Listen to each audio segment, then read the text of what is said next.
Rose's previous victims.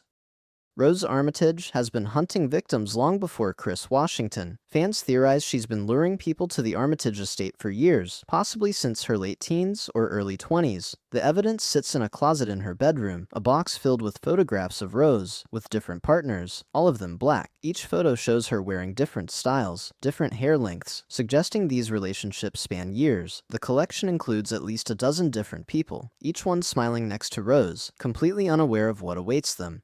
Her manipulation tactics throughout the film appear too polished, too practiced to be her first time. She knows exactly how to deflect Chris's concerns about meeting her parents, exactly how to make him feel guilty for questioning her family's behavior, exactly when to reveal her true nature for maximum psychological impact. The theory suggests Rose has been the family's primary recruiter for potentially 5 to 10 years, making her responsible for dozens of disappearances. This would make her not just complicit, but one of the operation's most valuable assets, a serial predator hiding behind a smile and fake liberalism. Logan King identity. The man introduced as Logan King might contain multiple previous hosts. This theory examines whether Andre Hayworth, the missing man Rod identifies in the photograph, is the only consciousness trapped inside that body, or if the Coagula procedure layers multiple people into a single form. Fans point to Logan's strange behavior at the party, his stilted movements, his odd speech patterns that seem like multiple personalities fighting for dominance. When he tells Chris to get out, theorists argue this might not be Andre breaking through, but rather a previous victim who underwent the procedure before Andre, someone who's been trapped even longer. The name Logan King itself raises questions. Did this body belong to someone named Logan originally? Is King a reference to another transplanted consciousness? The theory suggests the Armitage procedure might not completely erase the previous host, instead creating a layered consciousness where multiple people exist in fragments, occasionally breaking through when triggered. If true, this means every transplant victim lives in a crowded mental space, surrounded by the ghosts of everyone who came before, making the horror exponentially worse than a simple body swap. Georgina's suicide attempt.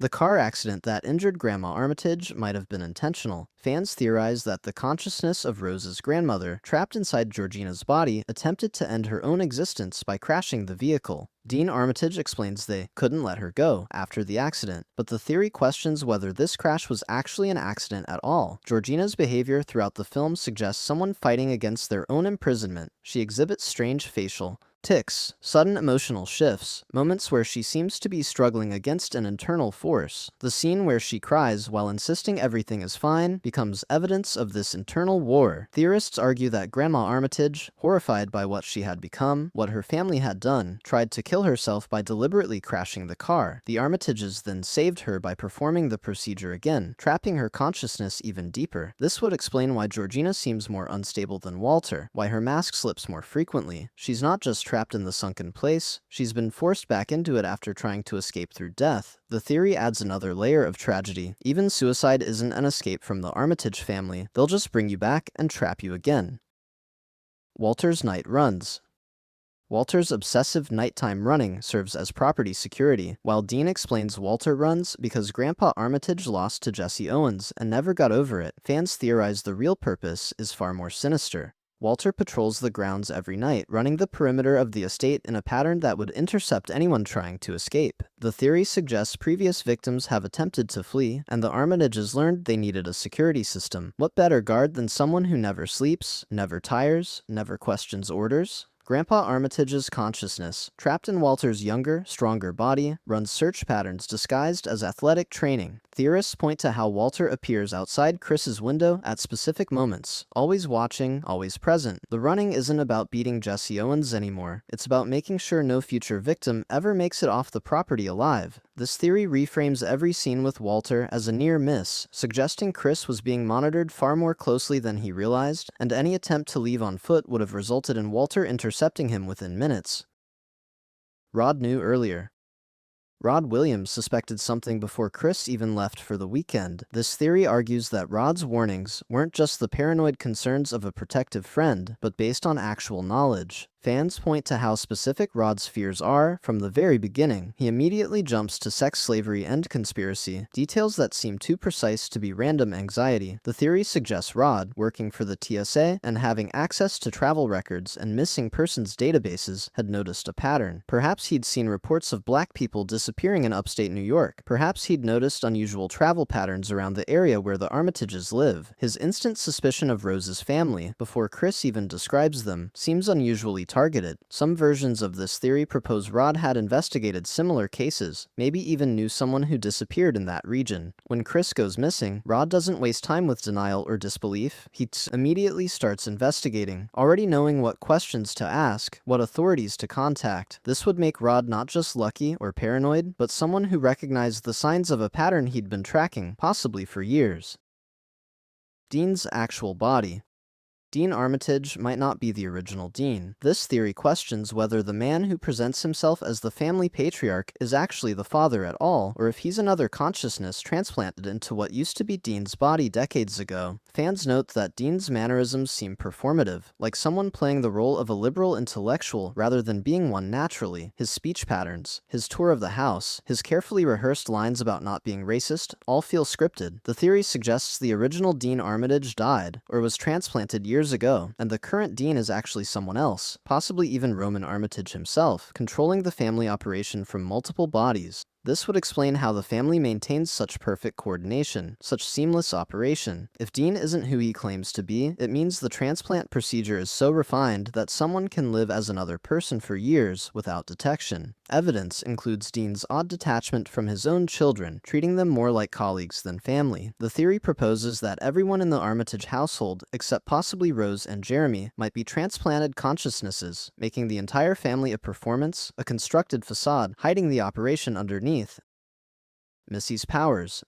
Missy Armitage possesses hypnotic abilities beyond normal training. While the film presents her as a talented psychiatrist who uses hypnotherapy, fans theorize she has enhanced her own capabilities through the Coagula procedure. The theory suggests Missy has transplanted herself into a younger body, one with neurological advantages that amplify her natural hypnotic skills. Her ability to put Chris into the sunken place with just a teacup and calm voice seems almost supernatural, too effective to be standard hypnosis. Theorists point to how quickly and completely she controls Chris, and how her hypnosis works even through stress and resistance. The suggestion is that Missy experimented on herself first, or that she's the oldest consciousness in the family, someone who's transferred multiple times over decades, perfecting her technique with each new body. This would make her the true architect of the operation, not Roman. Some versions of this theory propose Missy is actually over 100 years old, having maintained her consciousness through several transplants, each time choosing bodies with specific neurological traits that enhance her abilities. If true, Missy isn't just a participant in the family business, she's its most dangerous member, someone who's transcended normal human limitations through decades of self-experimentation. By the way, if you're finding this interesting, I make videos like this all the time. Subscribing would really help out. The groundskeeper hire. The Armitages never actually hired Walter and Georgina as staff. Dean's story about keeping them on after the accident is a lie designed to explain their presence to visitors. This theory argues that Walter and Georgina aren't employees at all, they're demonstrations. The Armitage family keeps them visible, performing household tasks, so potential buyers at the annual party can see the procedure's results firsthand. Every guest who visits sees two apparently functional people, proof that the Coagula procedure works, that consciousness can be successfully transplanted and controlled. Fans point to how Walter and Georgina interact with party guests, always visible, always performing their roles perfectly until they don't. The cracks in their behavior, the moments where their true consciousness breaks through, might even be intentional demonstrations of the sunken place concept, showing buyers exactly how much control they'll have over their new bodies. The theory suggests the Armitages parade previous victims as living advertisements, and the "can't let them go" story is just a cover for why these two specific people are always present, always on display. This would mean Walter and Georgina's torture serves a dual purpose, both containing the grandparents' consciousness and marketing the family business to potential customers. Party guest knowledge. Not every guest at the annual party knows the full truth. This theory divides the attendees into three categories: active participants who've undergone the procedure, customers shopping for bodies, and wealthy racists who think they're attending an exclusive social event. Fans argue the Armitages wouldn't risk exposing their operation to everyone, instead maintaining layers of secrecy. Some guests might believe they're at a networking event for progressive wealthy liberals, completely unaware of the auction happening around them. Others might know about the procedure but haven't committed yet, attending to observe and consider. The theory points to different guest behaviors. Some interact with Chris with predatory interest, examining him, while others seem genuinely oblivious, just making awkward small talk. Jim Hudson, the blind art dealer, knows everything and is an active buyer. The Armitages could gauge interest, identify potential customers, and maintain plausible deniability if anyone ever investigated. Not everyone needs to know everything. Some people are just there to normalize the gathering, to make it seem like a standard wealthy party rather than a slave auction. Jeremy's victims. Jeremy Armitage has personally kidnapped people before Chris. The theory examines Jeremy's aggressive confidence, his immediate hostility, his practiced fighting technique. When he attacks Chris at the end, his movements aren't amateur. He knows exactly how to restrain someone, exactly how to initiate the procedure's first stage. Fans theorize Jeremy serves as the family's muscle, the one who handles victims who become suspicious too early or try to leave. His interest in Chris's physical strength, his probing questions, his aggressive game of testing Chris's reflexes all suggest someone evaluating a target. The theory proposes Jeremy has intercepted previous victims who tried to escape. Perhaps people who arrived with Rose, but got suspicious before the procedure could begin. His casual mention of getting Chris in the gym might reference a specific location where he subdues victims. Some versions of this theory suggest Jeremy enjoys the hunt, that he's the family member most excited by the violence, while the others prefer the clinical aspects. His drunk aggression at dinner might not be random acting out, but frustration at having to wait, at not being allowed to immediately subdue Chris. If true, Jeremy's role extends beyond recruitment assistance. He's the family enforcer, someone who's physically overpowered numerous victims and dragged them to the basement surgery. This makes him potentially more dangerous than any other family member because he's unpredictable, violent, and experienced in combat. Coagula success rate.